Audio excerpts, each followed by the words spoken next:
नमस्कार, डेली 24 भारत देख रहे हैं आप। मैं हूं आपके साथ साहिल धुलिया। बुलेटिन की शुरुआत करेंगे बड़ी खबर के साथ। उत्तराखंड में भाजपा का चुनावी चक्रव्यूह तैयार होता हुआ नजर आ रहा है। तो 11,000 बूथों पर फोकस रहेगा। तो उत्तराखंड में भाजपा का चुनावी चक्रव्यूह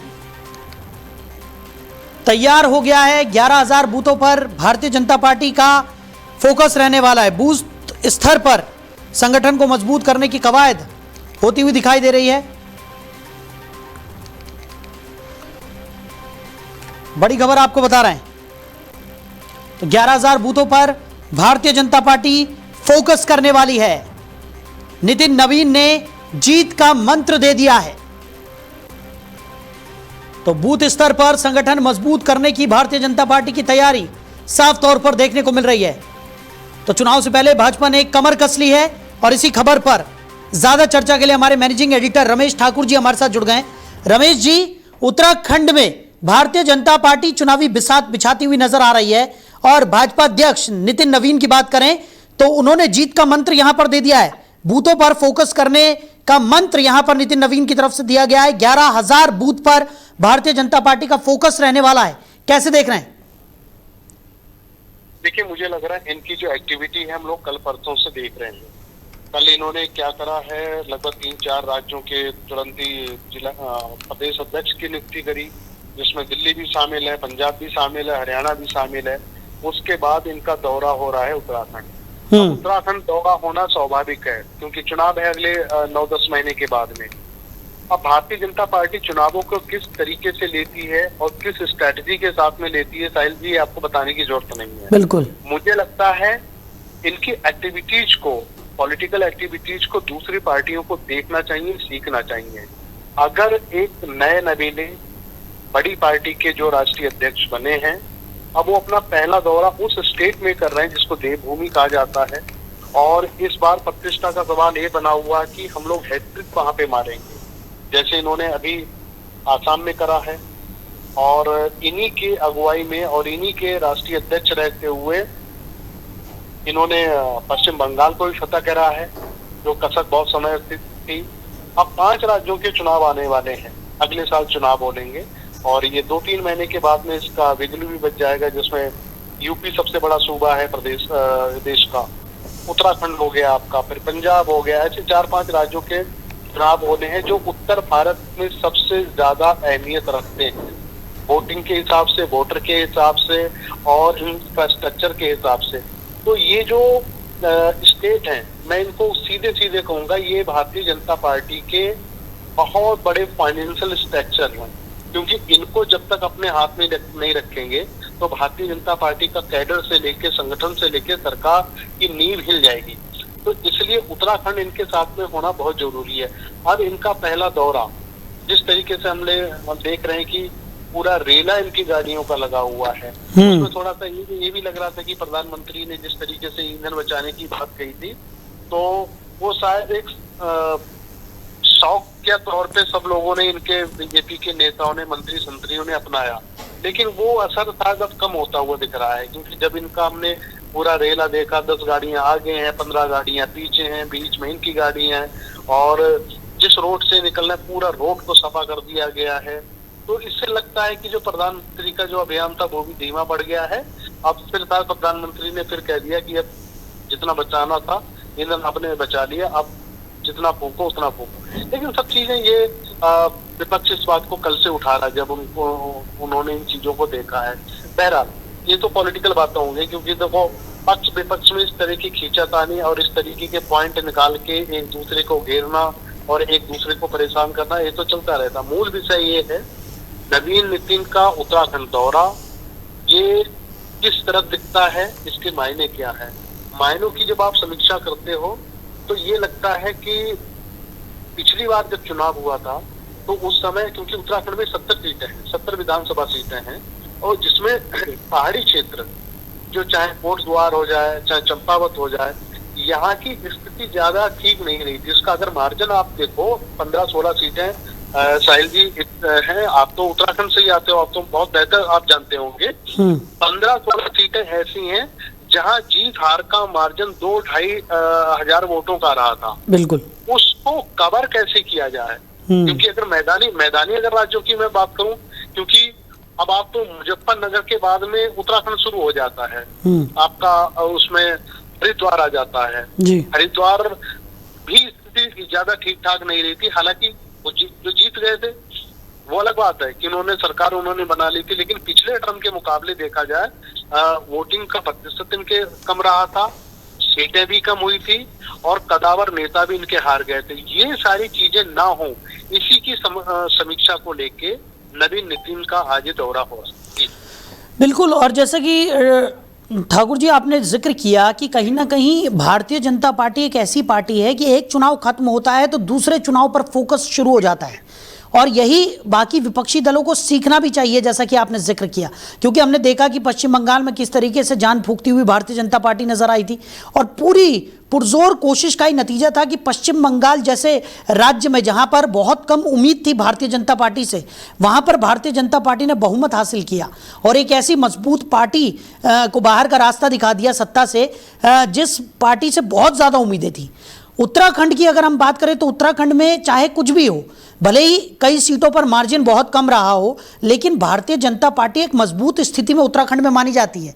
अब ऐसे में उस मजबूत स्थिति को बरकरार रखना, साथ ही साथ जो मार्जिन आप जिसका जिक्र आपने किया उस मार्जिन को और बड़ा करना, यानी कि वहां पर जो कमजोर बूथ रह गए या जो कमजोर क्षेत्र रह गए वहां पर अपनी पूरी ताकत झोंक देना। और यही वजह है कि भारतीय जनता पार्टी अभी से ही पूरी कमर कसे हुए नजर आ रही है। तमाम बूथ को कैप्चर करने की कोशिश यहां पर की जा रही है, लगातार बूथ स्तर पर संगठन को मजबूत करने की कवायद है, और राष्ट्रीय अध्यक्ष जो है भारतीय जनता पार्टी के, वो इस कवायद में जुट चुके हैं। देखिए साहिल जी, अभी इंटरनल एक रिपोर्ट आई है जिसको आरएसएस ने करवाया है, तो उसमें ये है कि जो सूत्रों से हमें पता चला है, तो परिस्थितियां पहले जैसी इस बार भारतीय जनता पार्टी को आगामी चुनाव 2027 की नहीं दिखती हैं। उसमें कमियां क्या है, इस पे गौर फरमाने की जरूरत है। 2 मुद्दे ऐसे हैं उत्तराखंड की जनता के लिए। एक तो अंकिता भंडारी वाला मामला जो है वो भी शांत नहीं पड़ा है। आपने देखा होगा पिछले साल क्या हुआ था, पूरा उत्तराखंड सड़कों पे आ गया था न्याय की मांग करने के लिए, लेकिन वो न्याय अधूरा है। वो जो आवाज उठी थी उस आवाज का जवाब उत्तराखंडी वासियों को नहीं मिल पाया है, एक मुद्दा। दूसरा मुद्दा ये है जो उत्तराखंड में बहुत समय से चलता आ रहा था, वो था भू कानून। ये कहा जा रहा था कि भू कानून किसी भी तरीके से इस पे लागू होना चाहिए। उसका नोटिफाइड जरूर कर दिया था पहली गवर्नमेंट ने, बिल्कुल जब सरकार का आखिरी टर्म रह गया था पुष्कर सिंह धामी सरकार ने, उन्होंने नोटिफाइड कर दिया था। अब ये था कि दूसरे टर्म में हम इसको लागू कर देंगे। अब ये टर्म भी पूरा खत्म होने वाला है, नहीं है, क्योंकि अगर आप इस समय आप जाके देखो उत्तराखंड में उत्तराखंड वासियों से ज्यादा आपको दूसरे राज्यों के लोग वहां पे दिखाई देंगे। हाँ, ये जरूर हुआ है कि इन्होंने लिव इन रिलेशन जो कानून है उसको इन्होंने बनाया है, यूसीसी का भी कानून इन्होंने लागू करा है, और दाएं बाएं करके एनआरसी को भी इन्होंने लागू करने की कोशिश की है। लेकिन मुझे लगता है इन सब में अभी केंद्र का साथ नहीं मिला है, क्योंकि ये ऐसे मुद्दे हैं जब तक केंद्र कोऑपरेट नहीं करेगा और केंद्र से ये कोलैबोरेट नहीं करेंगे तो ये कानून मुकम्मल तरीके से वहां पे इम्प्लीमेंट नहीं किए जा सकते हैं। ये मुद्दे हो गए। इन मुद्दों को लेके मुझे लगता है उत्तराखंड वासी अपने से एनालिसिस कर रहे हैं इस बात को लेके कि जिन मुद्दों के लिए, जिन बातों के लिए हमने भारतीय जनता पार्टी को हुकूमत दी, एक बार दी, दोबारा दी और दोबारा से हम किस रूप में दें, तो इन्हीं सब चीजों को लेके भारतीय जनता पार्टी ने, मोदी शाह की पूरी टीम ने नवीन नितिन के सर पे डाल दिया है कि आप पहला दौरा करो जाके, अब आप देख के आओ, ग्राउंड पे आप रिपोर्ट लो, प्रदेश अध्यक्ष से मिलो जाके, कैडर से मिलो जाके और आरएसएस के लोगों से मिलो जाके और पूरी यथास्थिति से हमें वाकिफ कराओ। बिल्कुल, और ये स्वाभाविक सा भी नजर आ रहा था रमेश जी, क्योंकि हमने पहले भी चर्चा की, जब नितिन नवीन जैसी शख्सियत को भारतीय जनता पार्टी का एक राष्ट्रीय अध्यक्ष घोषित किया जाता है, और उसके बाद जब हम चर्चा कर रहे थे तो हमने पहले ही इस बारे में चर्चा कर ली थी कि कहीं ना कहीं जो अब आने वाले चुनाव हैं, चाहे वो पश्चिम बंगाल का चुनाव हो या उत्तराखंड का चुनाव या उत्तर प्रदेश क्योंकि 2027 में उत्तर प्रदेश और उत्तराखंड दो ऐसे राज्य हैं जहां पर बेहद कड़ा मुकाबला रहने वाला है और बहुत ही रोमांचक चुनाव देखने को मिलता है। ऐसे में नितिन नवीन से तो पहले से ही ये अपेक्षा की जा रही थी कि वो इन चुनावों में अपनी पूरी ताकत यहां पर झोंक देंगे और उनके ऊपर एक बड़ी जिम्मेदारी का प्रभाव रहेगा। देखिए साहिल जी, एक विधायक को, सामान्य से विधायक को विधायकी छुड़वा के, और आप जब ये कहते हो कि विश्व की सबसे बड़ी पार्टी है, उस विश्व की सबसे बड़ी पार्टी की आप कमान दे देते हो। अब इसमें दो तीन पहलू सामने आ जाते हैं कि पहला तो ये है कि आपके यहाँ एक लंबी लीडरशिप है, जो उच्च स्तरीय नेताओं की लीडरशिप है, जिनमें अगर मैं नाम लूं, अभी बिहार से ही आते हैं, बिहार से क्या कदाबिर नेता नहीं है रविशंकर प्रसाद। इस तरीके के बड़े बड़े नेताओं को जब आप नकारते हो और एक विधायक को आप सरमोर पे कर देते हो, तो नीचे वाला जो कैडर है ना, वो कहीं ना कहीं अपने आप में सोचता है कि हमने भारतीय जनता पार्टी में रह के पाया क्या। अब अभी आपने कहा कि बहुत बड़ा राज्य और अनएक्सपेक्टेड सरकार वहां पे बनाई और इन्होंने सोचा भी नहीं था। पश्चिम बंगाल की मैं बात कर रहा हूँ। वहां पे श्यामा प्रसाद मुखर्जी अपने जीवन काल से लेके और अंत तक यही सपना देखते रहे कि मैं अपनी हुकूमत यहाँ पे देखूं, नहीं देख पाए, और बड़ी मुश्किलात के साथ में वो समय मुकर्रर हुआ है 2026 का जी। इस समय उनकी सरकार वहां बन जाती है, लेकिन हुआ क्या, जिसको सीएम बनाया गया वो भारतीय जनता पार्टी के कैडर का नहीं है, वो टीएमसी के कैडर से, टीएमसी की पाठशाला से निकले हुए शुभेंदु अधिकारी को दे दिया। क्या ये टीस भारतीय जनता पार्टी के खाटी के नेताओं के अंदर नहीं रहेगी? बिल्कुल रहेगी। तो इन सब चीजों को मैनेज करने के लिए, काउंटर अटैक करने के लिए और जो डेंट लगा हुआ उसको पूरा करने के लिए भारतीय जनता पार्टी आगे बढ़ रही है। और चूंकि मूल विषय ये है जिसका आपने जिक्र करा कि ये चुनाव बहुत ही रोमांचक होने वाला है, 100% इस बार का चुनाव बहुत रोमांचक होने वाला है। अब देखना ये होगा क्या जो पुराने मुद्दे इस समय खड़े हुए हैं उत्तराखंड में, अंकिता भंडारी का मुद्दा हो जाए, भू कानून का मुद्दा हो जाए, यूजीसी कानून का मुद्दा हो जाए, और आपका एनआरसी का मुद्दा हो जाए, और बाहरी लोग बनाम पहाड़ी लोगों के बीच के जो कन्फ्लिक्ट बीच में है, क्या वो उन सारे मुद्दों को लेके भारतीय जनता पार्टी आगे चलेगी या नहीं चलेगी? ये अपने आप में बहुत बड़ा सवाल है जी। बिल्कुल, और कई सारे सवाल हैं और अब मुझे लगता है कि आने वाले समय में इन सवालों के जवाब मिलते हुए भी नजर आएंगे, क्योंकि फिलहाल तो नितिन नवीन मोर्चा संभाले हुए नजर आ रहे हैं और उत्तराखंड के दौरे पर हैं और 11,000 बूथों पर भारतीय जनता पार्टी फोकस करने वाली है। बूथ स्तर पर संगठन को मजबूत करने की जो कवायद है वो लगातार यहाँ पर देखने को मिलेगी। फिलहाल हमारे साथ जुड़ने के लिए और इस तमाम चर्चा के लिए आपका बहुत शुक्रिया रमेश जी। तो उत्तराखंड में भाजपा ने पुरजोर तैयारियां यहां पर कर दी हैं। पूरी तरह से भारतीय जनता पार्टी का फोकस अब आने वाले विधानसभा चुनाव पर है और इस कड़ी में जो सबसे बड़ी जिम्मेदारी यहां पर सौंपी गई है, जो चुनावी चक्रव्यूह तैयार किया जा रहा है वो किया जा रहा है नितिन नवीन के द्वारा। और अब देखना होगा कि नितिन नवीन ने जो जीत का मंत्र दिया है, बूथ स्तर पर संगठन को मजबूत करने की जो तैयारी है, वो कितनी कारगर साबित होती है और आने वाले समय में भारतीय जनता पार्टी का किस तरीके का प्रदर्शन उत्तराखंड में देखने को मिलता है। हालांकि एक मजबूत स्थिति में भारतीय जनता पार्टी उत्तराखंड में मानी जाती है, लेकिन उसके बावजूद कई ऐसी जगहें हैं जहां पर भारतीय जनता पार्टी को कांटे की टक्कर मिलने की उम्मीद है। और इसी के मद्देनज़र अब भारतीय जनता पार्टी पूरे फोकस के साथ चुनावी तैयारियों में जुट गई है।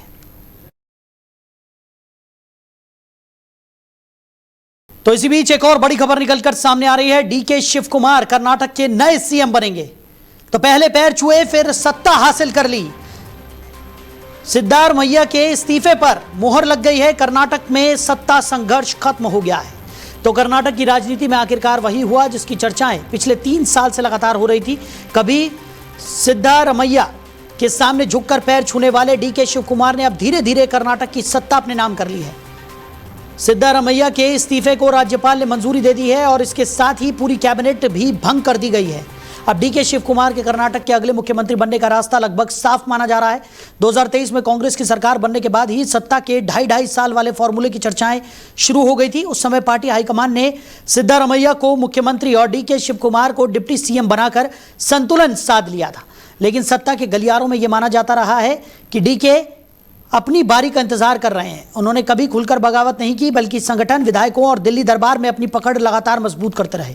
सत्ता परिवर्तन से पहले की तस्वीरों में डीके शिव कुमार सिद्धारमैया के पैर छूते और उन्हें गले लगाते नजर आए, लेकिन अब यही तस्वीर राजनीति की सबसे चर्चित तस्वीर बन चुकी है। कांग्रेस हाईकमान की बैठकों और लंबे मंथन के बाद आखिरकार सत्ता परिवर्तन पर मुहर लग गई। अब बेंगलुरु से लेकर दिल्ली तक एक ही चर्चा है कि डीके शिव कुमार ने पहले पैर छुए और फिर धीरे धीरे कर्नाटक की सत्ता हासिल कर ली। वहीं उत्तर प्रदेश के हमीरपुर में देर रात बड़ा हादसा हो गया, जहां बेतवा नदी पर बन रहे निर्माणाधीन पुल का स्लैब अचानक भरभरा कर गिर गया। हादसे में 6 मजदूरों की दर्दनाक मौत हो गई, जबकि कई मजदूरों के मलबे में दबे होने की आशंका के बीच राहत और बचाव अभियान देर रात तक जारी रहा। बताया जा रहा है कि थाना ललपुरा क्षेत्र के मोराकंदर परसानी और थाना कुरारा क्षेत्र के नैथी गांव को जोड़ने वाले निर्माणाधीन पुल पर काम चल रहा था। देर रात तेज आंधी, तूफान और बारिश के दौरान पुल का स्लैब अचानक ढह गया। हादसे के समय कई मजदूर स्लैब के नीचे और आसपास सो रहे थे, जिससे वो सीधे मलबे की चपेट में आ गए। घटना के बाद मौके पर चीख पुकार मच गई और आसपास के ग्रामीण भी बचाव कार्य में जुट गए। सूचना मिलते ही पुलिस प्रशासन और एसडीआरएफ की टीमें मौके पर पहुंची और मलबा हटाने का काम शुरू किया गया। हादसे में जान गंवाने वाले मजदूरों की पहचान भी कर ली गई है। मुख्यमंत्री योगी आदित्यनाथ ने घटना पर गहरा दुख जताते हुए अधिकारियों को तत्काल राहत और बचाव कार्य तेज करने के निर्देश दिए हैं। साथ ही घायलों के समुचित इलाज और मृतकों के परिजनों को हर संभव मदद देने के आदेश भी दिए गए हैं। अब इस हादसे के बाद निर्माण कार्य की गुणवत्ता और सुरक्षा व्यवस्था पर भी गंभीर सवाल खड़े होने लगे हैं। वहीं महाराष्ट्र के चर्चित टीसीएस नासिक कथित धर्मांतरण और यौन उत्पीड़न मामले में जांच लगातार तेज होती जा रही है। अब इस मामले में स्पेशल इन्वेस्टिगेशन टीम यानी कि एसआईटी ने बड़ी कार्रवाई करते हुए 8 और मामलों में चार्जशीट दाखिल कर दी है। जानकारी के मुताबिक ये दूसरी चार्जशीट है जिसे नासिक कोर्ट में पेश किया गया है। इससे पहले भी एसआईटी इस मामले में 1500 पन्नों की पहली चार्जशीट दाखिल कर चुकी है। बताया जा रहा है कि नई चार्जशीट 8 अलग अलग एफआईआर से जुड़ी हुई है, जिनमें यौन उत्पीड़न, धार्मिक भावनाएं आहत करने, जबरन धर्मांतरण के प्रयास, मानसिक प्रताड़ना और धमकी जैसे गंभीर आरोप शामिल हैं। जांच एजेंसी के अनुसार कई पीड़ितों ने आरोप लगाया कि उन्हें व्हाट्सएप ग्रुप और अन्य माध्यमों में धार्मिक गतिविधियों में शामिल होने का दबाव बनाया गया था। इस मामले में रजा रफीक, मेमन, शाहरुख कुरैशी, तौसिफ अत्तार, निदा खान समेत कई आरोपियों के नाम सामने आए हैं। एसआईटी का दावा है कि जांच के दौरान डिजिटल सबूत, चैट रिकॉर्ड, गवाहों के बयान और अन्य दस्तावेज जुटाए गए हैं। इससे पहले नासिक पुलिस की एसआईटी 4 आरोपियों के खिलाफ 1200 से 1500 पन्नों की पहली चार्जशीट भी दाखिल कर चुकी है। वहीं इस पूरे मामले ने महाराष्ट्र की राजनीति से लेकर कॉर्पोरेट जगत तक हलचल मचा दी है।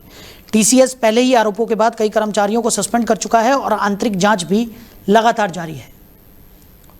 वहीं उत्तर प्रदेश में सियासी घमासान एक बार फिर तेज हो गया है। कांग्रेस ने अब बीजेपी नेताओं की संपत्तियों की जांच कराने की मांग की है और इस मांग को उठाकर बड़ा राजनीतिक हमला बोला है। कांग्रेस का आरोप है कि सत्ता में आने के बाद कई बीजेपी नेताओं की संपत्तियों में अचानक भारी बढ़ोतरी हुई है, जिसकी निष्पक्ष जांच होनी चाहिए। पार्टी का कहना है कि जनता के सामने यह साफ होना चाहिए कि नेताओं की आय और संपत्तियों में इतना बड़ा इजाफा आखिर कैसे हुआ। लखनऊ में कांग्रेस नेताओं ने सरकार पर निशाना साधते हुए कहा कि बीजेपी भ्रष्टाचार मुक्त शासन का दावा करती है, लेकिन उसके कई नेताओं की संपत्तियों को लेकर लगातार सवाल उठते हैं। कांग्रेस का आरोप है कि अगर सरकार पारदर्शिता की बात करती है तो फिर बीजेपी नेताओं की संपत्तियों की स्वतंत्र एजेंसी से जांच कराने में कोई दिक्कत नहीं होनी चाहिए। पार्टी नेताओं ने कहा कि जिस तरह विपक्षी नेताओं के खिलाफ जांच एजेंसियों का इस्तेमाल किया जाता है, उसी तरह सत्ता पक्ष के नेताओं की संपत्तियों की भी जांच होनी चाहिए। कांग्रेस ने मांग की कि बीजेपी नेताओं की चल अचल संपत्तियों, व्यावसायिक हितों और आर्थिक लेन देन की विस्तृत जांच कराई जाए। वहीं बीजेपी ने कांग्रेस के आरोपों को राजनीति से प्रेरित बताते हुए खारिज कर दिया है। बीजेपी नेताओं का कहना है कि कांग्रेस जनता के मुद्दों से ध्यान भटकाने के लिए इस तरह के आरोप लगा रही है। अब इस मुद्दे को लेकर प्रदेश की राजनीति गर्मा गई है और आने वाले दिनों में आरोप प्रत्यारोप का दौर और तेज होने के आसार हैं। तो कर्नाटक की राजनीति में आखिरकार वही हुआ जिसकी चर्चा पिछले 3 साल से चल रही थी। कभी सिद्धारमैया के सामने झुककर पैर छूने वाले डीके शिव कुमार ने अब धीरे धीरे कर्नाटक की सत्ता अपने नाम कर ली है। सिद्धारमैया के इस्तीफे के बाद अब डीके शिव कुमार राज्य के नए मुख्यमंत्री बनने जा रहे हैं। कांग्रेस के भीतर चला लंबा सत्ता संघर्ष अब खत्म होता दिखाई दे रहा है, लेकिन इस पूरे सियासी घटनाक्रम में सबसे ज्यादा चर्चा डीके शिव कुमार की रणनीति की हो रही है। 2023 में जब कांग्रेस ने कर्नाटक में सरकार बनाई थी, तब मुख्यमंत्री पद को लेकर सबसे बड़ी लड़ाई सिद्धारमैया और डीके शिव कुमार के बीच थी। उस वक्त पार्टी हाईकमान ने सिद्धारमैया को मुख्यमंत्री बनाया और डीके शिव कुमार को डिप्टी सीएम बनाकर मामला शांत कर दिया। लेकिन सत्ता के गलियारों में तभी से ये चर्चा थी कि डीके अपनी बारी का इंतजार कर रहे हैं। उन्होंने कभी खुलकर बगावत नहीं की, बल्कि संगठन, विधायकों और दिल्ली दरबार से में अपनी पकड़ को लगातार मजबूत करते रहे। वहीं नीट यूजी 2026 पेपर लीक मामले में आज सुप्रीम कोर्ट में अहम सुनवाई होने जा रही है, जिस पर देश भर के लाखों मेडिकल अभ्यर्थियों की नजर टिकी हुई है। पेपर लीक विवाद के बाद परीक्षा की पारदर्शिता, राष्ट्रीय परीक्षा एजेंसी यानी एनटीए की कार्यप्रणाली और परीक्षा प्रणाली में सुधार को लेकर दाखिल कई याचिकाओं पर सुप्रीम कोर्ट सुनवाई करेगा। पिछली सुनवाई में सुप्रीम कोर्ट ने एनटीए पर सख्त टिप्पणी करते हुए कहा था कि यह बेहद चिंताजनक है कि एजेंसी ने 2024 के विवाद से कोई सबक नहीं सीखा। कोर्ट ने केंद्र सरकार, एनटीए और सीबीआई से जवाब तलब किया था और परीक्षा संचालन से जुड़े कई सवाल उठाए थे। याचिकाकर्ताओं का कहना है कि बार बार सामने आ रहे पेपर लीक के मामलों ने लाखों मेहनती छात्रों का भरोसा तोड़ा है, इसलिए परीक्षा व्यवस्था में बड़े बदलाव की जरूरत है। दूसरी ओर सीबीआई की जांच भी लगातार आगे बढ़ रही है। जांच एजेंसी ने अब तक कई आरोपियों को गिरफ्तार किया है और डिजिटल रिकॉर्ड, चैट, आर्थिक लेन देन, साथ ही कथित पेपर लीक नेटवर्क से जुड़े साक्ष्यों की पड़ताल कर रही है। इस बीच संभावित दोबारा परीक्षा और भविष्य में होने वाली राष्ट्रीय परीक्षाओं की सुरक्षा व्यवस्था को लेकर भी बहस तेज हो गई है। ऐसे में आज की सुनवाई को बेहद महत्वपूर्ण माना जा रहा है, क्योंकि सुप्रीम कोर्ट के फैसले का असर सिर्फ नीट परीक्षा ही नहीं बल्कि देश की पूरी परीक्षा व्यवस्था पर पड़ सकता है।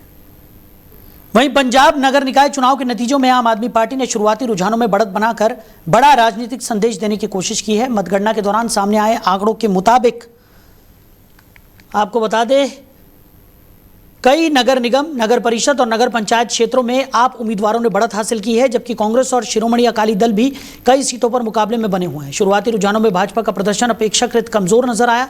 चुनाव परिणामों को 2027 के पंजाब विधानसभा चुनाव से पहले बड़े सियासी संकेत के तौर पर देखा जा रहा है। राज्य के 102 शहरी निकायों में हुए चुनाव में 7,500 से ज्यादा उम्मीदवार मैदान में उतरे थे और मतदान के दौरान कई जगहों पर राजनीतिक टकराव और हिंसा की घटनाएं भी सामने आई थी। मतगणना के शुरुआती चरण में आप ने कई वार्डों में जीत दर्ज की, जबकि कुछ सीटों पर कांग्रेस ने भी बढ़त बनाई। अकाली दल ने भटिंडा क्षेत्र में कई वार्डों में जीत हासिल कर अपनी मौजूदगी दर्ज कराई है। राजनीतिक जानकारों का मानना है कि यह चुनाव सिर्फ नगर निकायों का नहीं बल्कि अगले विधानसभा चुनाव का सेमीफाइनल माना जा रहा है। ऐसे में सभी दलों की नजर इन नतीजों पर टिकी हुई है। अब देखना होगा कि शुरुआती बढ़त अंतिम परिणामों में कितनी बड़ी जीत में बदलती है और पंजाब की राजनीति में इसका क्या असर पड़ता है। वहीं देश की ऊर्जा, खनिज और औद्योगिक जरूरतों से जुड़े अहम मुद्दों पर आज संसद में महत्वपूर्ण मंथन होने जा रहा है। कोयला, खान और इस्पात पर संसदीय स्थायी समिति की बैठक आज सुबह 11 बजे संसद पुस्तकालय भवन में आयोजित होगी। बैठक में भारत की वैश्विक स्तर पर महत्वपूर्ण खनिजों की खोज और संसाधनों की उपलब्धता को लेकर विस्तार से चर्चा की जाएगी। समिति के सामने काबिल भारत की वैश्विक महत्वपूर्ण खनिजों की खोज विषय पर खान मंत्रालय के प्रतिनिधि अपना पक्ष रखेंगे और मौखिक साक्ष्य प्रस्तुत करेंगे। इसके अलावा नीति आयोग के प्रतिनिधि भी इस विषय पर समिति के समक्ष प्रस्तुति देंगे और भारत की खनिज सुरक्षा, भविष्य की जरूरतों, साथ ही वैश्विक प्रतिस्पर्धा को लेकर अपने सुझाव साझा करेंगे। बैठक को इसलिए भी महत्वपूर्ण माना जा रहा है क्योंकि दुनिया भर में महत्वपूर्ण खनिजों की मांग तेजी से बढ़ रही है और भारत भी ऊर्जा परिवर्तन, इलेक्ट्रिक वाहनों, रक्षा क्षेत्र और उच्च तकनीक उद्योग के लिए इन संसाधनों की उपलब्धता सुनिश्चित करने में जुटा है। समिति इन मुद्दों पर मंत्रालय और नीति आयोग से विस्तृत जानकारी लेकर अपनी सिफारिशें तैयार कर सकती है। भाजपा सांसद अनुराग सिंह ठाकुर इस संसदीय स्थायी समिति के अध्यक्ष हैं और उनकी अध्यक्षता में यह बैठक आयोजित की जाएगी। वहीं उत्तर प्रदेश के अमीरपुर में ज्योतिर्मठ के शंकराचार्य स्वामी अवि मुक्तेश्वरानंद सरस्वती ने गौ संरक्षण और राजनीति को लेकर बड़ा बयान दिया है। शंकराचार्य ने कहा कि गाय 14 साल तक मां रहेगी और फिर सब्जी भाजी हो जाएगी। पश्चिम बंगाल के मुख्यमंत्री ने इनके हिंदुत्व की कलई खोल दी है। असम के मुख्यमंत्री ने भी इस तरह का बयान दिया था। गौ माता पर एक दिन भारी पड़ रहा है। उनके बयान के बाद राजनीतिक और धार्मिक गलियारों में चर्चाएं तेज हो गई है। शंकराचार्य ने कहा कि देश में गौ माता को लेकर बड़े बड़े दावे किए जाते हैं, लेकिन जमीनी स्तर पर गौ संरक्षण की स्थिति चिंताजनक बनी हुई है। उन्होंने आरोप लगाया कि राजनीति में गौ माता के नाम का इस्तेमाल तो किया जाता है, लेकिन उनके संरक्षण और देखभाल को लेकर गंभीर प्रयास नहीं दिखाई देते। हमीरपुर में आयोजित कार्यक्रम के दौरान दिए गए इस बयान को लेकर अब सियासी प्रतिक्रियाओं का दौर भी शुरू हो सकता है। शंकराचार्य का यह बयान ऐसे समय में सामने आया जब विभिन्न राज्यों में गौवंश संरक्षण, गौशालाओं और पशुधन नीति को लेकर बहस चल रही है। उनके बयान को लेकर समर्थक और विरोधी दोनों पक्ष अपनी अपनी प्रतिक्रियाएं दे रहे हैं। हाँ, मतलब वही हो गया ना कि 14 वर्ष तक वो मां रहेगी, उसके बाद सब्जी भाजी हो जाएगी। ये इनका हिंदुत्व है। इनके हिंदुत्व की कलई बंगाल के मुख्यमंत्री के वक्तव्य से खुल गई है। असम के मुख्यमंत्री ने भी ऐसा ही कहा था। जब उससे आप पत्रकारों ने पूछा कि गाय के मांस खाने वालों का वोट आपको चाहिए, तो बोला क्यों नहीं चाहिए, हम थोड़े मना करता हूं। तो इनकी कलई खुल रही है परत दर परत। तो फिलहाल इस बुलेटिन में मेरे साथ इतना ही। आप बने रहिए। नमस्कार।